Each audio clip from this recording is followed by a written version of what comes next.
And are you refreshed? Good. Now what?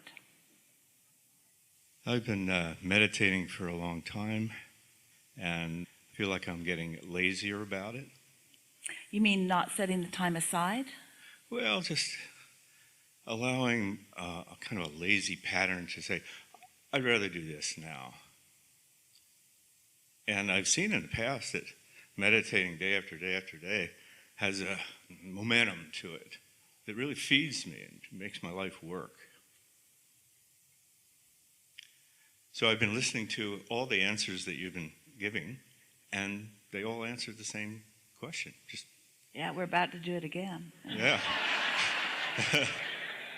So do you think that you have a belief in struggle? You think maybe there's a part of you that just thinks that maybe you shouldn't tap in to advantage? So many people are not utilizing the leverage of alignment, and so maybe it's unfair usage of source energy or something? Because you acknowledge that there's benefit to it, and it's not a difficult thing to do.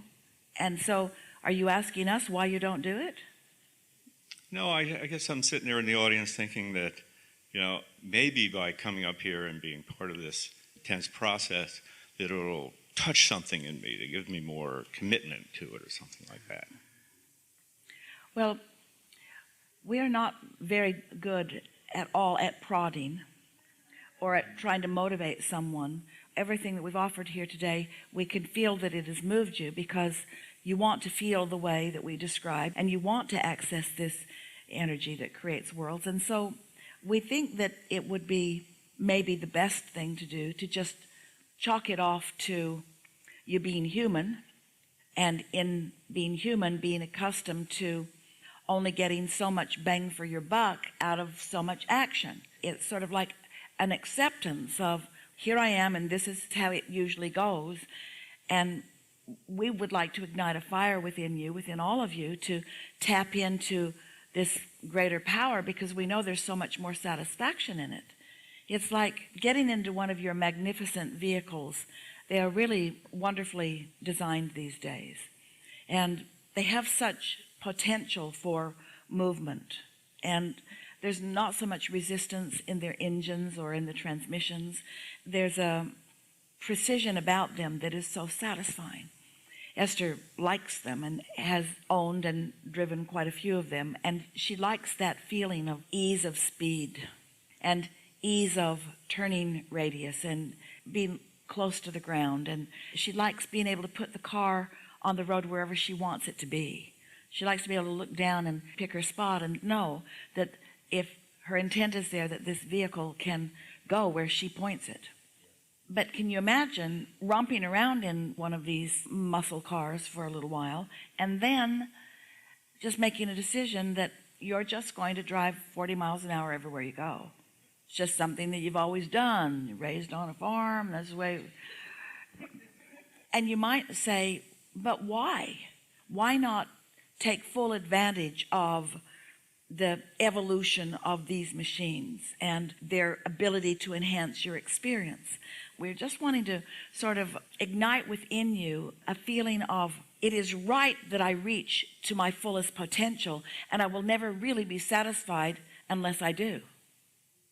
And the reason that we're talking with all of you in the way that we are is because we know once you've found that feeling of alignment, and we don't really want to call it peacefulness, but it is absence of resistance, and then the clarity that comes next. And we think that's where the hiccup is for you, because meditation in and of itself could be deemed as not as meaningful, not as beneficial, not as valuable, not as much fun, not as satisfying as being out in the world, seeing and doing and getting stuff done, because it is a quieting of the mind, and your mind wants to go.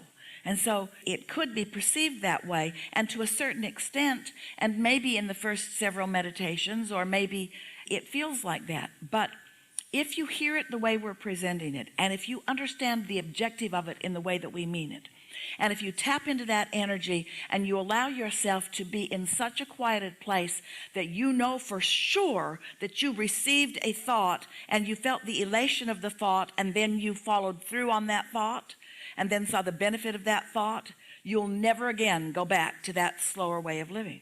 And so if you have not received that thought and known that you were the receiver of a thought and then followed through on that thought through your meditation, you got ready to be ready.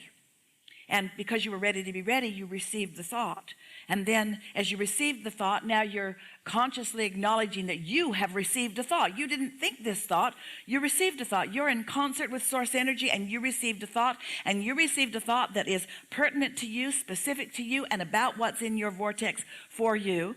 And if you feel the exhilaration of that thought and follow through on it, and then something happens that you can feel the power of it, Esther will say to herself, she says it to others too, she'll say, oh, the magic's back. The magic's back. And she knows it's not magic, but she means she can feel that she's got her fingers around something that is really important. And a day that gets off like that, oh, a day like that, you'll never go back to not wanting to connect to that energy. So it must be something like that. It must be that so far meditation is just quieting your mind, and we want you to quiet your mind, and then we want you to quiet your mind and then tune to this energy that creates worlds. Aren't you eager about insight about who you are? Don't you want to be able to translate in your own being the love that Source has for you? Don't you want to be able to look out into a world and see it through the eyes of Source? Don't you want your timing to be impeccable? Don't you want to be in the right place at the right time over and over and over again? Don't you want to witness a convergence of wonderful things just for you? Just for you? Just because you ask and just because you allowed? Don't you want to do that, you see? We would. And after a while, you will not be willing to settle for anything less than that kind of satisfaction. Someone said it's like going to the garage and getting in your car and refusing to take your keys. Well, you're in the car, and you were going to be in the car all day anyway, so why not just sit there in the car in the garage? Might as well. You're in the car. Pretty soon it won't even have a steering wheel. Well, but you want your hands on the steering wheel. In other words, that's the thing. We're not asking you to turn yourself over to something else. And maybe that's what people think meditation is. I'll just quiet my mind. I'll let Source take the wheel. No, you've got your hands on the wheel. Source is just suggesting where you go. Source is just suggesting the timing of where you go. Source is just imbuing you with the clarity of knowing that you can be and do and have anything that you want. You've got to feel your part in it, or it won't be satisfying. And we think that's maybe the part that has been a little missing for you. Your part in this matters so much. You are the leading edge creators. You're the one out here in the trenches. You're the pioneers. You're exploring the new contrast. This combination of beings has never been before into all of the universe. You're exploring the new. You're having the new insights. Your children are born into technology that they will bounce off from. And you also can bounce off from the technology of today. But how often do you? You hand your phone to your kids. Set that up for me, will you? Do that. And they're eager to do it because they don't think they can do anything wrong about it. In other words, they were born sort of technology ready.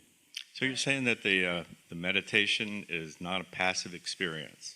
It feels like a passive experience that leads you to power that you have hardly touched the surface.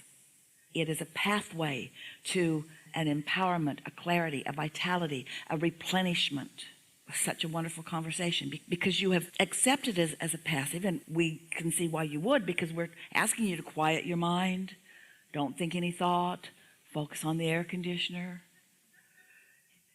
We get how that feels pretty passive, but it is passive to lead to connection to true empowerment. The reason we're teaching it the way we're teaching it is because we know you can't go from a thought that you're worried about something to a thought of appreciation. You can't make that jump. It's so much easier to quiet your mind and then let the momentum start from that quieted mind in the pureness of pure positive emotion, pure positive energy. Does that make sense? Do you follow that? Most people are thinking about what they want, what they don't want, what they want, what they don't want, what they want, and what they don't want. They don't even realize that they've got this mixed bag of vibration that they're offering all the time. And then they wonder why the money doesn't come that they don't have. I don't know why the money that I want that I don't have doesn't come to me. People use words like the challenge I have, the struggle I'm having. In other words, they're using words like challenge and struggle, and yet it's not connecting with them that they are introducing resistance into their own equation. A word like struggle and a word like challenge is an indicator that you've got resistance going on, you see.